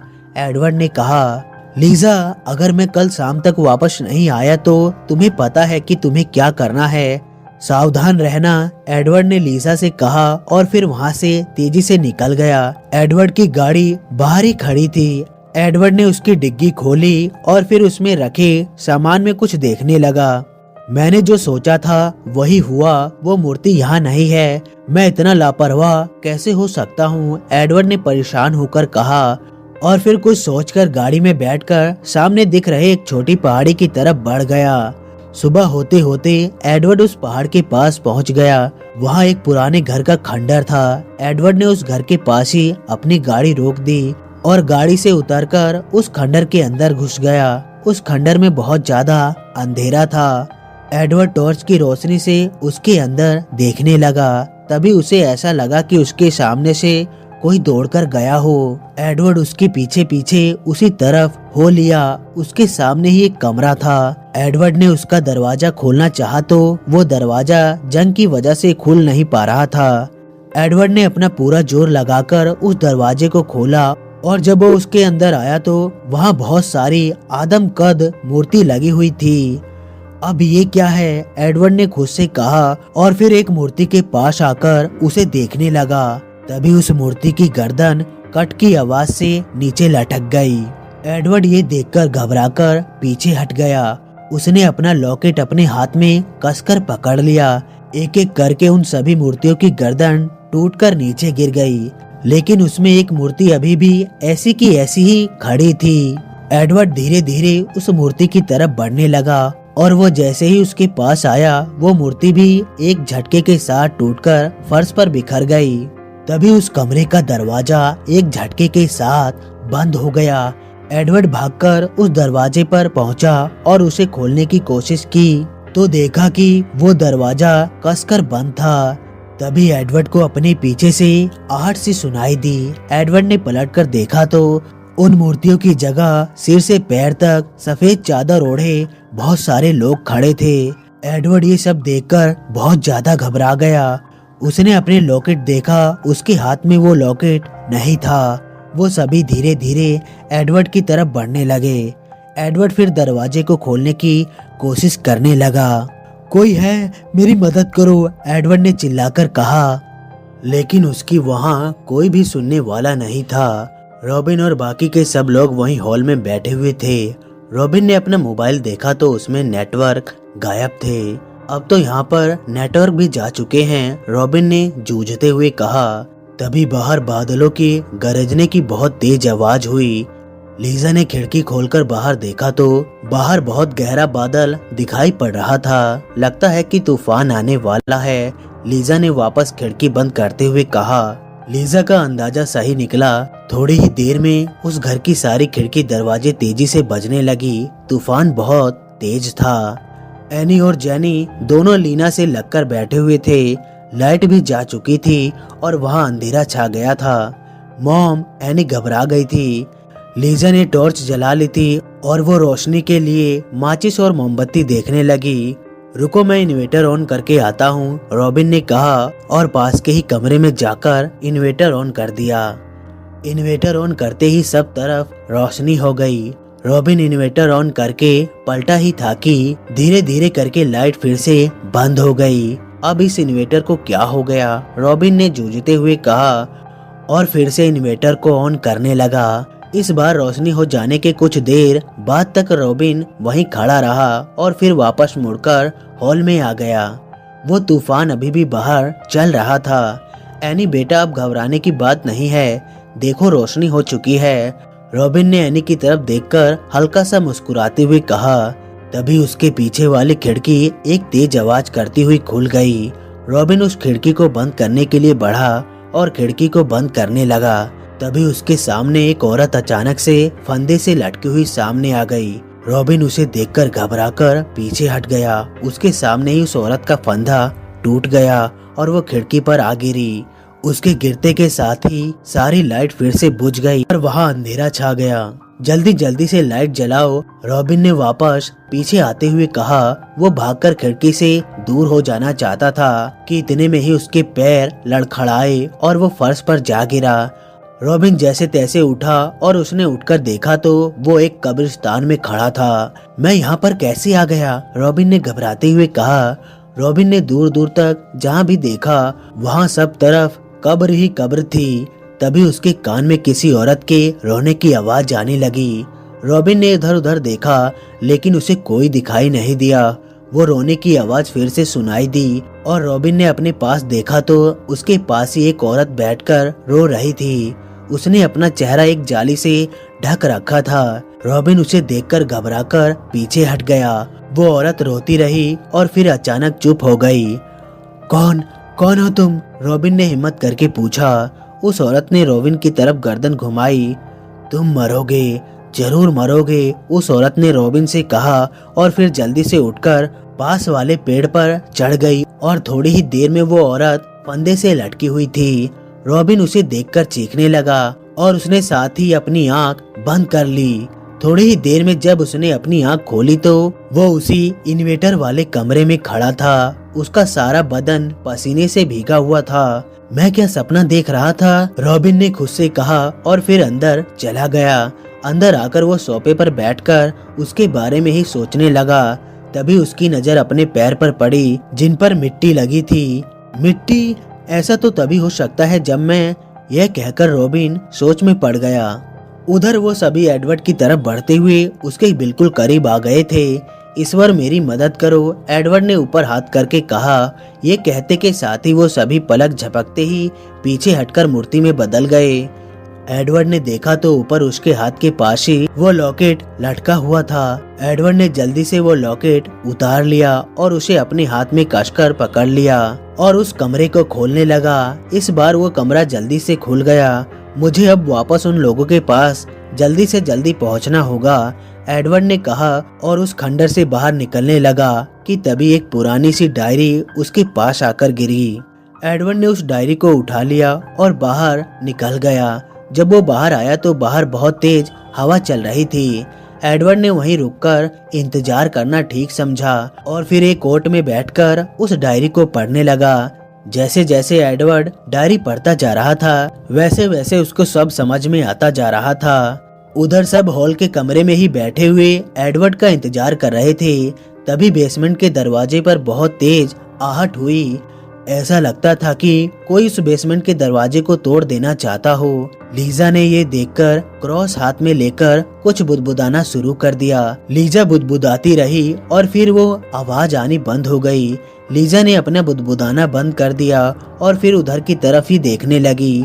तभी तेज हवा के साथ उस बेसमेंट का दरवाजा टूटकर बाहर आ गिरा। ये देखकर सब बहुत ज्यादा घबरा गए और बच्चों की तो चीख ही निकल गई। सब ठीक है, सब ठीक है, लीना ये कहकर बच्चों को दिलासा देने लगी। तभी बाहर दरवाजे पर कोई दस्तक देने लगा। शायद एडवर्ड सर आ गए हैं, तुम सब यही रहना, लीजा ये कहकर बाहर दरवाजे पर पहुंच गई। लीजा ने जब दरवाजा खोलकर देखा तो वहाँ कोई नहीं था। लीजा वापस मुड़ी तो उसके सामने वही मूर्ति खड़ी थी। लीजा चौंककर उस मूर्ति को देखने लगी। तभी एक कट की आवाज से उस मूर्ति की गर्दन एक तरफ झुक गई और लीजा ने क्रॉस अपने हाथ में कसकर पकड़कर कुछ बुदबुदाने लगी। तभी उसके चेहरे पर कुछ गिरा। लीजा ने हाथ से पोंछकर देखा तो वो खून था। लीजा ने घबराकर ऊपर देखा और उसे ऊपर ही किसी ने खींच लिया। लीजा की चीख भी नहीं निकल पाई। अंदर चारों एक तरफ सिकुड़े हुए बैठे थे। तभी लीना के बाल पीछे से हल्के हल्के उड़ने लगे। मॉम, ये आपके बाल क्यों उड़ रहे हैं? जैनी ने लीना को देखते हुए कहा। मेरे बाल उड़ रहे हैं? लीना ने हैरानी से पूछा और फिर अपने बाल देखने लगी। मॉम, डैड, एनी ने घबराते हुए उस तरफ इशारा किया जहाँ से वो फर्श टूट गया था। उधर से एक हाथ ऊपर आ रहा था और तभी वहाँ से एक रस्सी आई और सीधा लीना के गले में आकर पड़ी और लीना खींचती हुई उसके अंदर चली गई। लीना, रॉबिन चिल्लाता हुआ उस टूटे हुए फर्श के पास आया और फिर चिल्लाकर लीना को आवाज देने लगा। वो जरूर वो बेसमेंट में ही गई होगी। आज मैं ये किस्सा ही खत्म कर दूंगा। रॉबिन ये कहकर अपनी गन लेकर बेसमेंट की तरफ भागता हुआ चला गया। एनी और जेनी वहीं उस टूटे हुए फर्श के पास बैठकर अपनी मोम को आवाज देने लगी। तभी उन्हें एहसास हुआ कि उनके पीछे कोई खड़ा है। उन्होंने पलटकर देखा तो वही मूर्ति उनके पीछे खड़ी थी। ये मूर्ति यहाँ कैसे आई? जेनी ने घबराते हुए कहा कि तभी उस मूर्ति ने उन दोनों को भी धक्का दे दिया और वो दोनों भी उसी टूटे हुए फर्श से नीचे जा गिरी। एडवर्ड जब घर के अंदर आया तो उसे वहाँ कोई नहीं दिखाई दिया। घर के सारे लोग कहाँ गए? एडवर्ड ने कहा और फिर कुछ सोचकर वो जल्दी से बेसमेंट की तरफ दौड़ पड़ा। बेसमेंट में आकर उसने देखा तो वो चारों उस दीवार से लटके हुए छटपटा रहे थे। एडवर्ड भागकर उनके पास आ गया और एक एक करके उनकी रस्सी खोलने लगा। तभी उसके पास वो दोनों सफेद चादर ओढ़े हुए आकर खड़े हुए। एडवर्ड अपने पीछे देखो, रॉबिन ने चिल्लाकर कहा।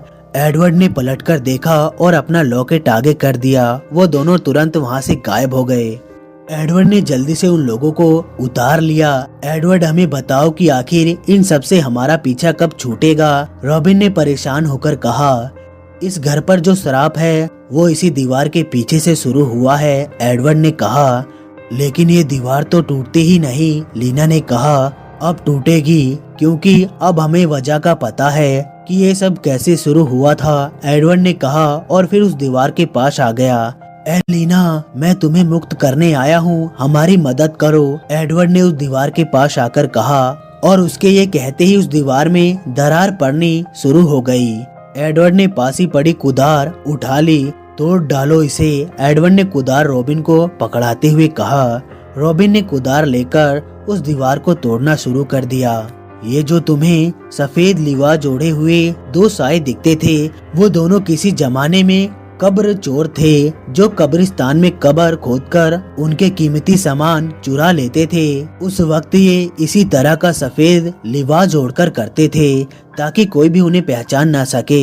इस दीवार के पीछे एक जगह है जो सीधा कब्रिस्तान तक ले जाती है। ये दोनों उसी जगह का इस्तेमाल कब्रिस्तान में जाने आने के लिए करते थे। लेकिन एक दिन उन्होंने कुछ ऐसा काम किया जिसकी वजह से वो दोनों तो जान से गए ही, लेकिन उनके साथ साथ ये जगह हमारे लिए शापित बनकर रह गई, एडवर्ड ने बताया। ऐसी क्या बात हुई थी? लीना ने पूछा। एक दिन जब इन दोनों ने एक कब्र खोदी तो उसमें एक औरत थी, लेकिन वो औरत मरी नहीं थी बल्कि जिंदा थी, जिसके पति ने जानबूझकर उससे पीछा छुड़ाने के लिए उसे मरा हुआ दिखाकर जिंदा दफन करवा दिया था। जब ये लोग उसके जेवर लूट रहे थे तो तभी उस औरत को होश आ गया और इन दोनों ने उसे इस जगह लाकर रस्सी से लटकाकर मार डाला, एडवर्ड ने बताया। ओ माय गॉड, वैसे आपको ये बात कैसे पता चली? लीना ने पूछा। मैं जब यहाँ से गया था तो मैं इसी बारे में जानने के लिए कहीं गया हुआ था और वहाँ मेरे हाथ एक डायरी लगी और उससे ही मैं ये सब जान पाया, एडवर्ड ने बताया। तभी एडवर्ड को लीजा के बारे में ध्यान आया। वैसे तुम्हें पता है कि लीजा कहाँ है? एडवर्ड ने पूछा। वो आपको ही देखने के लिए बाहर गई थी, लीना ने बताया। एडवर्ड फिर कुछ सोचकर अफसोस में डूब गया।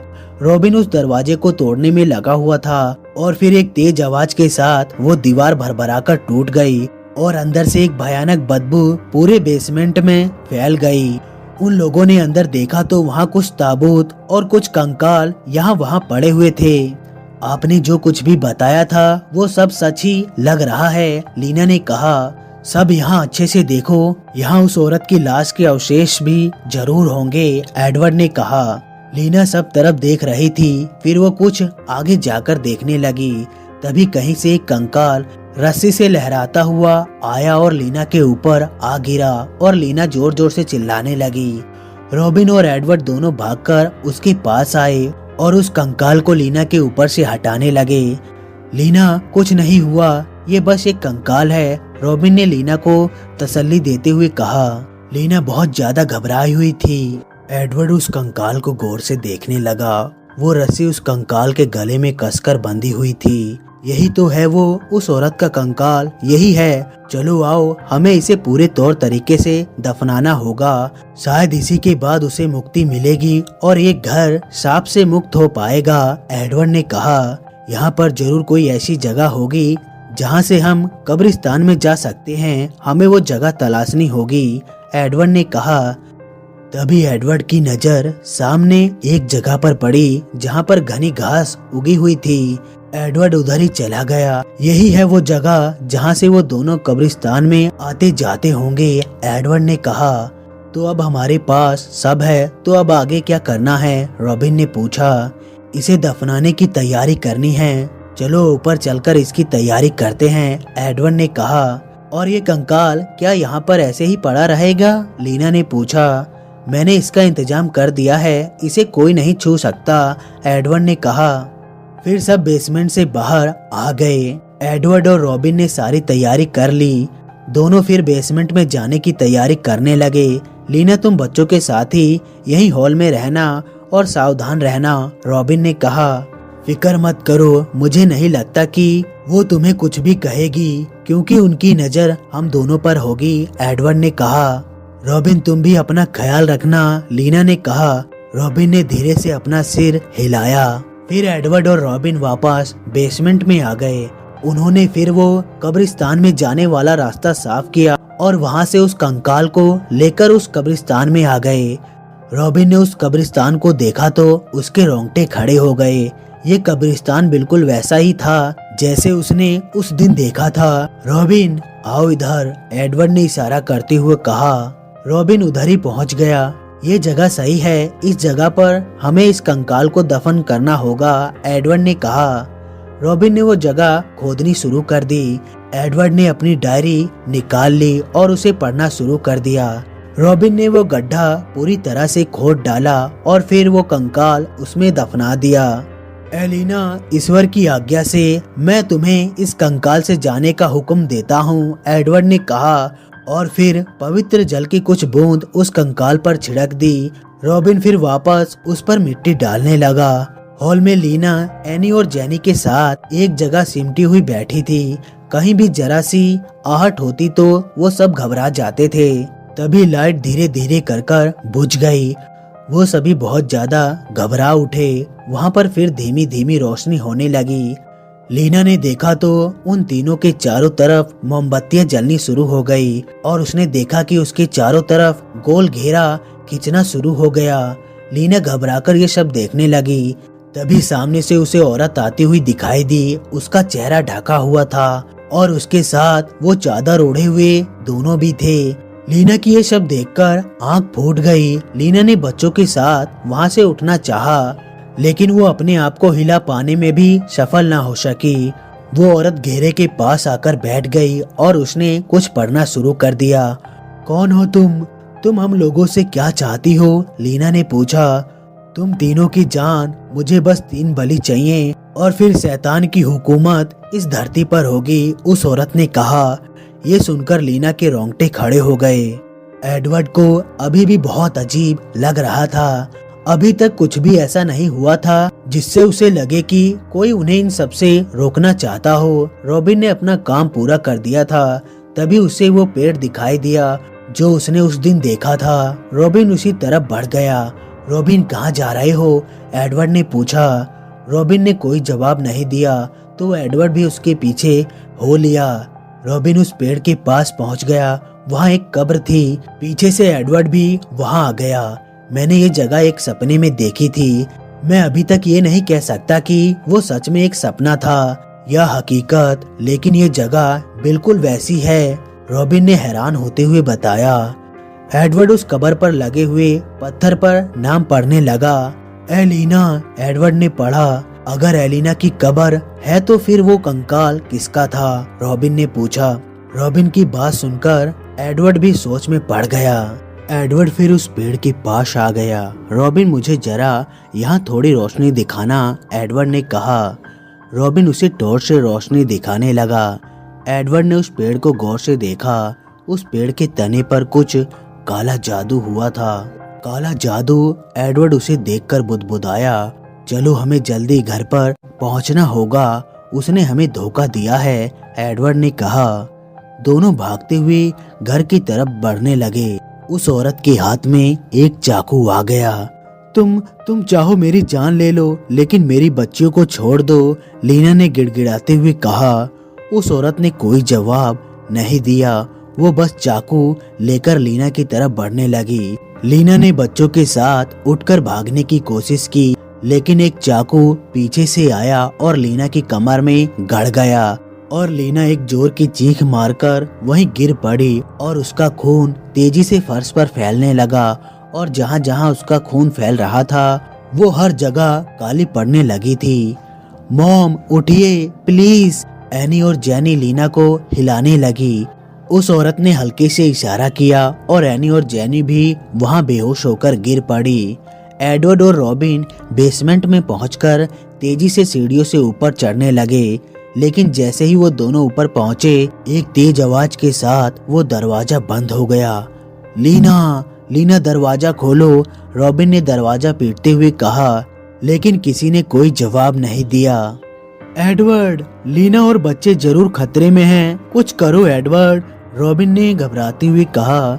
एडवर्ड कुछ सोचने लगा। हमें कब्रिस्तान के रास्ते से घर में घुसना चाहिए, रॉबिन ने कहा। नहीं, एक और तरीका है, चलो आओ मेरे साथ, एडवर्ड ने कहा। एडवर्ड जल्दी से रॉबिन को अपने साथ ले गया। वो दोनों जल्दी से ऊपर पहुंच गए जहां पर वो फर्श टूटा हुआ था। ये तो काफी ऊंची जगह है, हम इस पर से कैसे ऊपर चढ़ सकते हैं, रॉबिन ने पूछा। तुम मुझे सहारा दो, पहले मैं इस पर से ऊपर चढ़ने की कोशिश करता हूँ, एडवर्ड ने कहा। रॉबिन एडवर्ड को सहारा देने लगा और एडवर्ड जैसे तैसे ऊपर चढ़ गया। एडवर्ड वहाँ का नजारा देखकर हैरान रह गया। लीना और बाकी दोनों बच्चे ऊपर लटके हुए थे और एक औरत बीच घेरे में गर्दन झुकाए बैठी हुई थी। तो मेरा शक सही था, एडवर्ड ने खुद से कहा और वो धीरे धीरे उस औरत की तरफ बढ़ने लगा। रॉबिन नीचे ही खड़ा हुआ था। एडवर्ड, मुझे भी ऊपर आने में मदद करो, रॉबिन ने नीचे से आवाज दी।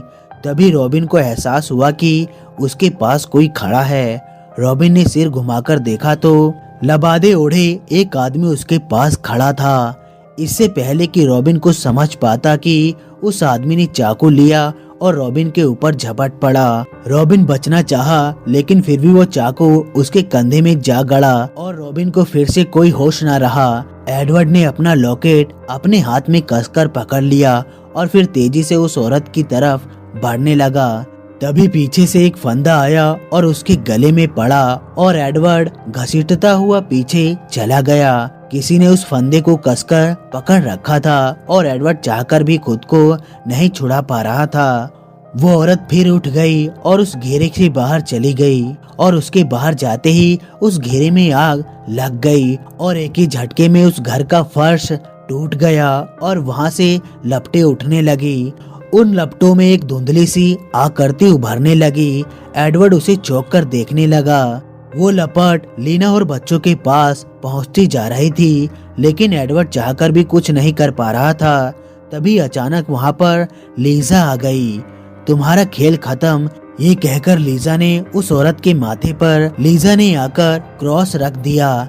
एली, ईश्वर की आज्ञा से मैं तुम्हें इस दुनिया से जाने का हुक्म देती हूँ, लीजा ने कहा और उसके ये कहते के साथ ही उस औरत की गर्दन एक तरफ लुढ़क गई और वो लड़खड़ाती हुई उसी आग के घेरे में जा गिरी और वो आकृति गायब हो गई। उसके आग में गिरते के साथ ही एडवर्ड ने भी खुद को छुड़ा लिया और अपने लॉकेट से एक ही झटके में उस लबादे ओढ़े आदमी को जला डाला। एडवर्ड फिर भागकर लीजा के पास आ गया। थैंक गॉड तुम ठीक हो, एडवर्ड ने कहा। हमें लीना और बच्चों को उतारना चाहिए, लीजा ने कहा। एडवर्ड और लीजा ने कोशिश करके लीना और बच्चों को वहां से उतार लिया। ऐसा करते ही वो आग दोबारा भड़क उठी। रॉबिन कहाँ है, लीजा ने पूछा। ओ मुझे याद आया, वो और मैं आखिरी बार बेसमेंट में थे।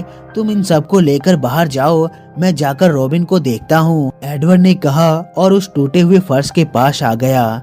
रॉबिन, एडवर्ड ने उस टूटे हुए फर्श के पास जाकर आवाज दी, लेकिन उसे नीचे से आवाज नहीं आई।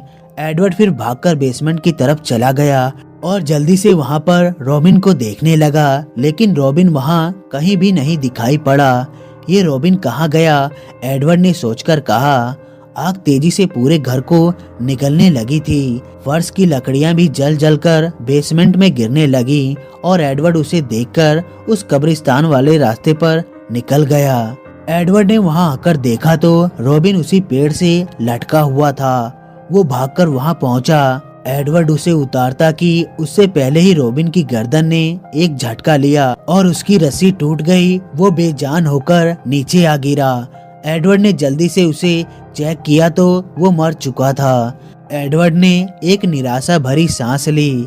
नहीं, अब और नहीं, एडवर्ड ने कहा और कुछ मंत्र बुदबुदाकर अपना लॉकेट पेड़ की एक डाली से कसकर बांध दिया। एडवर्ड फिर धीरे धीरे घर की तरफ बढ़ने लगा। वो घर दूर से जलता हुआ दिखाई पड़ रहा था और उसी से थोड़ा सा दूर लीजा बैठी हुई थी और उसी के पास दोनों बच्चे बैठे हुए थे। एडवर्ड भी उनके पास आकर बैठ गया। रॉबिन कहाँ है? लीजा ने एडवर्ड को देखकर पूछा। एडवर्ड ने एक बार बच्चे की तरफ देखा और फिर धीरे से नाम एक गर्दन हिला दी। लीना जिंदा है लेकिन उसकी हालत ठीक नहीं है।